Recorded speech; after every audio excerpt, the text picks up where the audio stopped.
Cenas como essas voltaram a ser rotina no Chile. Gente jovem nas ruas pedindo mudança. E uma mudança direcionada à esquerda. Esses protestos ocorrem agora, quase 3 anos depois das manifestações de 2019, que levaram o país a elaborar o esboço de uma nova Constituição. Mas apesar do amplo apoio à ideia de que o Chile precisa de uma nova Carta Magna, o texto acabou sendo rejeitado pela maioria dos chilenos.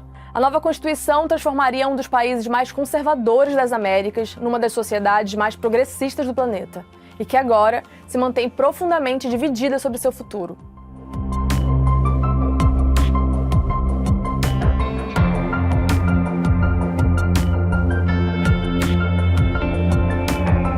Primeiro, por que os chilenos querem uma nova Constituição? Bom, muito tem a ver com a origem dela. A carta vigente foi elaborada em 1980, durante a ditadura do Augusto Pinochet, que comandou o Chile de 73 a 90. Apesar de ter sido alterado várias vezes desde então, o texto ainda é herança do regime militar, e o conteúdo dele é controverso. A Constituição atual não inclui, por exemplo, o acesso universal e gratuito à educação, saúde, seguridade social, entre outros direitos. Não cabe ao Estado oferecer diretamente esses benefícios, que ficam por conta do setor privado. E foi justamente esse não papel do Estado na prestação de serviços básicos uma das razões da onda de protestos que eclodiu em outubro de 2019. Dezenas de milhares de chilenos tomaram as ruas para demonstrar insatisfação com o governo e as condições de vida no país.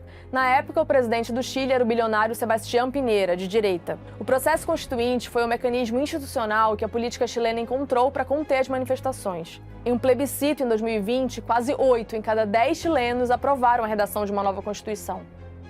Ou seja, a maioria quer uma nova Carta Magna, só não essa que foi elaborada ao longo de 1 ano por uma convenção constitucional criada para esse fim. Em meio a um cenário político já conturbado, a proposta de Constituição acentuou ainda mais a polarização no país. O texto definiu o Chile como um Estado social democrático de direito e trazia uma série de novas garantias de direitos sociais, entre eles a paridade de gênero, o direito à saúde, à educação, à previdência e à proteção do meio ambiente. Aliás, a palavra direito, no plural ou no singular, aparecia 422 vezes no texto, um recorde entre todas as constituições do mundo. Economistas esperavam que as mudanças propostas custariam de 9% a 14% do produto interno bruto do Chile. De fato, o país é hoje um dos que menos gastam com serviços públicos entre as principais democracias do mundo. Pois bem, os defensores da proposta de Constituição afirmavam que o novo texto ajudaria a tornar o país mais justo. Aqui a gente está falando principalmente da esquerda e parte do centro. Já os opositores, mais à direita e centro-direita, argumentavam que a proposta era radical e ativista demais. O caráter plurinacional do Estado, a reeleição presidencial, o sistema de justiça e a eliminação do cargo de senador vitalício eram alguns dos pontos que mais geraram controvérsia. Fato é que a Constituição chilena ia passar para a história como uma das mais progressistas do mundo, mas foi rejeitada. Mais de 60% dos chilenos disseram não à proposta em um plebiscito realizado em 4 de setembro. Diferente de votações anteriores, o voto era obrigatório. 80% dos eleitores foram aos centros de votação, uma participação histórica. Pois bem, então para entender o que levou à rejeição da proposta, a gente tem uma maior participação, o que permitiu que se conhecesse a opinião de grandes redutos que não vinham se expressando nas últimas votações. Também temos alguns pontos controversos, como o plurinacionalismo, que eu já mencionei. A intenção aqui era reconhecer os povos indígenas como parte da composição do país, mas o conceito foi interpretado por muitos como algo que dividiria os chilenos. Analistas também atribuíram a rejeição à falta de diálogo com a população ao longo do processo, além de uma campanha maciça de desinformação. Enxurradas de fake news sobre detalhes da proposta confundiram os eleitores. Houve até quem relacionasse o texto com ditaduras de esquerda.